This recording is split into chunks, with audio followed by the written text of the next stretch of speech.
Buenos días, profesor y compañeros. El día de hoy voy a hablar como de tema general sobre la omisión dolosa. Con ella subclasificaremos lo siguiente. ¿Qué es omisión? Primero tenemos omisión, o también denominada comisión por omisión. Consiste que a través de una inactividad se produce un resultado material, donde puede ser la producción de un resultado penalmente típico que no fue evitado por quien pudo y debía hacerlo. Por ejemplo, en comisión por omisión.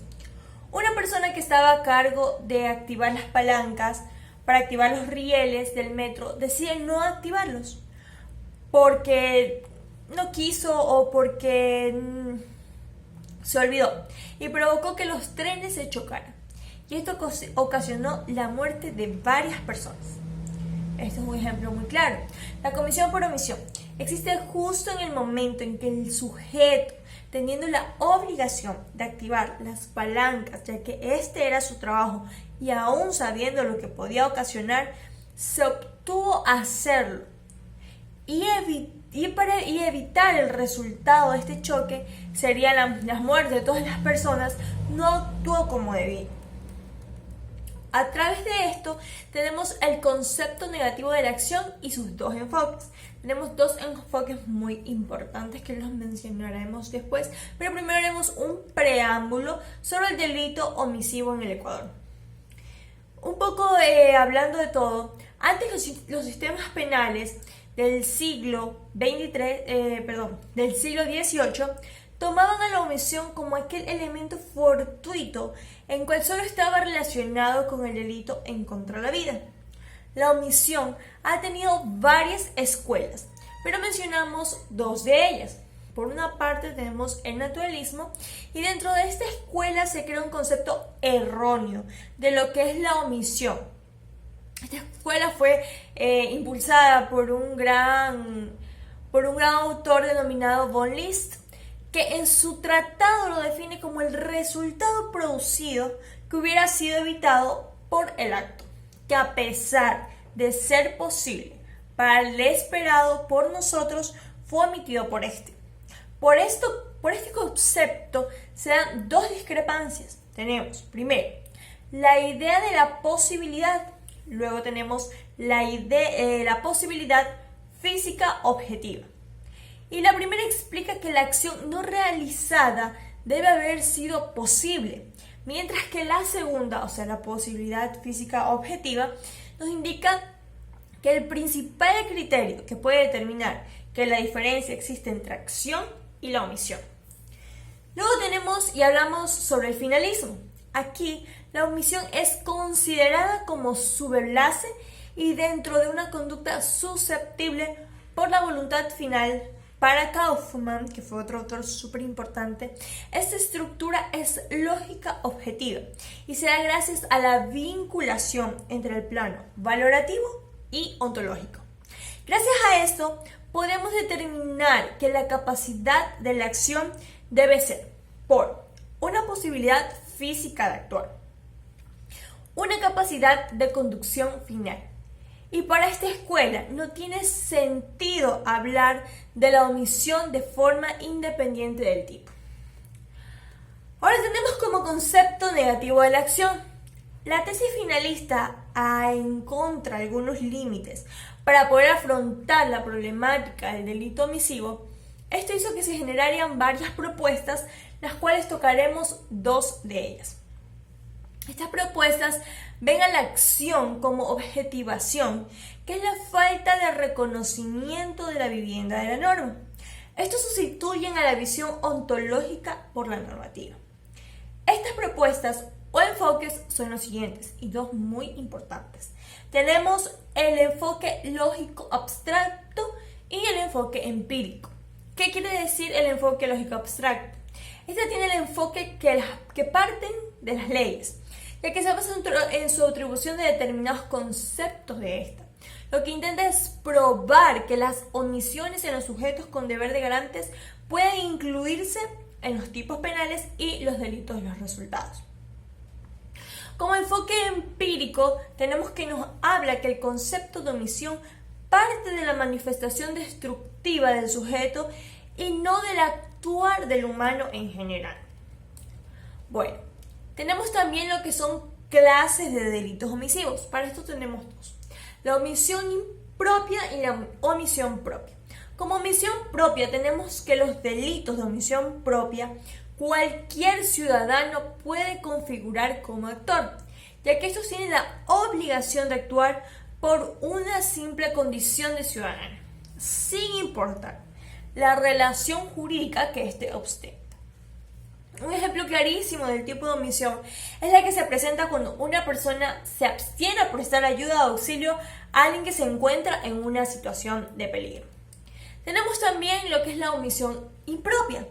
Esta omisión impropia o por omisión es aquella que se encuentra construida por el intérprete a partir de los tipos de comisión, sin que se encuentren expresamente tipificadas. Los delitos por omisión impropia que se incurren en los mismos al omitir e impedir el resultado, es decir, son los mismos que operan en delitos de resultado y se estructuran en base a la no evitación en ciertas circunstancias específicas, y este es el resultado, como por ejemplo el delito de homicidio cometido por la madre que no alimenta a su hijo recién nacido. Esto que se encuentra estipulado en el artículo 136 del COI. El profesor que emite evacuar a los estudiantes en caso de un fuerte temblor y por estas causas hay varias lesiones de los chicos. Esto se encuentra tipificado en el artículo 148 del COI. Y después de haber embarcado todas las posiciones de omisión que teníamos, ahora vamos a ver qué es en sí las posiciones del garante y cuál es en sí su función. A partir de ellas se van a desglosar las fuentes formales que las nombraré más adelante. ¿Qué es la posición de garante? Si mi perro es un poco furioso y muerde a alguien y le causa algún daño de su integridad o la muerte, ¿debo yo responder por ese daño? Si pasa algo con mi esposo, ¿por qué tengo que tener yo la posición de garante? Pues estas interrogantes las desglosaremos, pero primero haciendo mención al autor principal, el cual plantea este concepto binding en sí, que es la posición del garante. Así también Kaufman afirma que la posición de garante consiste pues en una posición de protección con respecto al bien jurídico. Un ejemplo claro es el piloto que se encuentra conduciendo un avión, está a cargo de todos sus pasajeros. Él entra como garante principal para en caso de que ocurra algún tipo de accidente. Es una situación en la que se halla una persona en virtud de la cual tiene el deber jurídico concreto de obrar para impedir que se produzca un resultado típico que es evitable. Entonces, ¿qué es el deber jurídico concreto?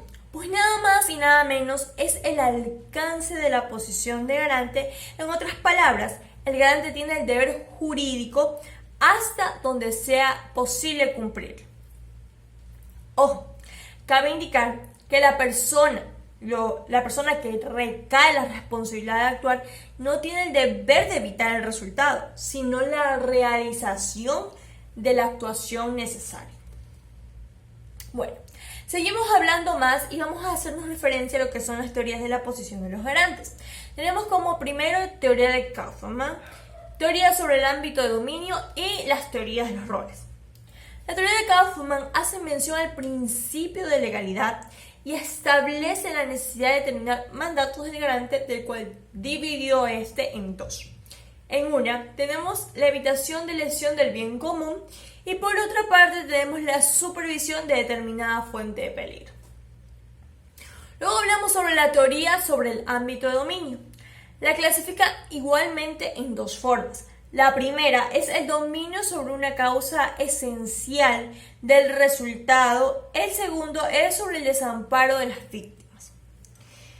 Y luego, para finalizar las teorías, tenemos la teoría de los roles, que se desarrolla desde la teoría de la imputación, ya que todo orden social contiene deberes que se originan tanto en relaciones negativas como positivas. deben tener la responsabilidad.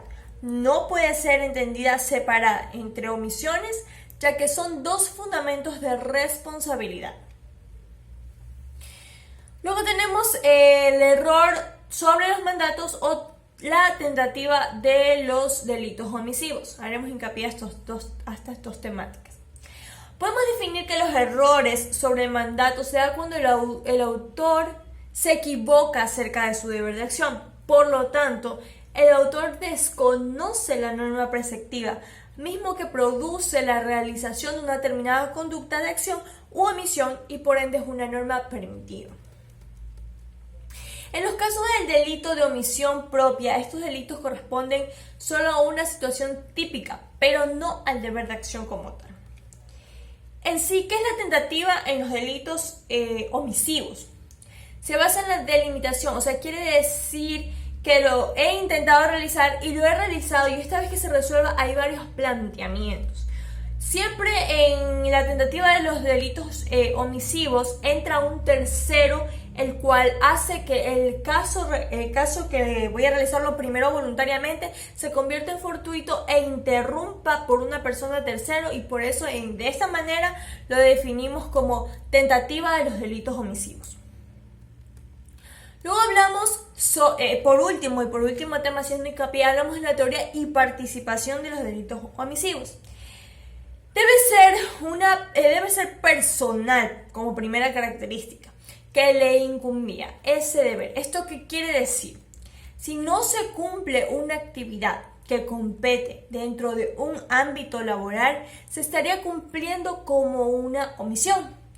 Para Joaquín Scritch, las omisiones pueden constituir delitos o faltas cuando se refieren a hechos que mandan a ejecutar la ley, estableciendo penas si se omiten y cuando aquellas fuesen voluntarias, lo cual se reputa siempre, a no ser que conste lo contrario.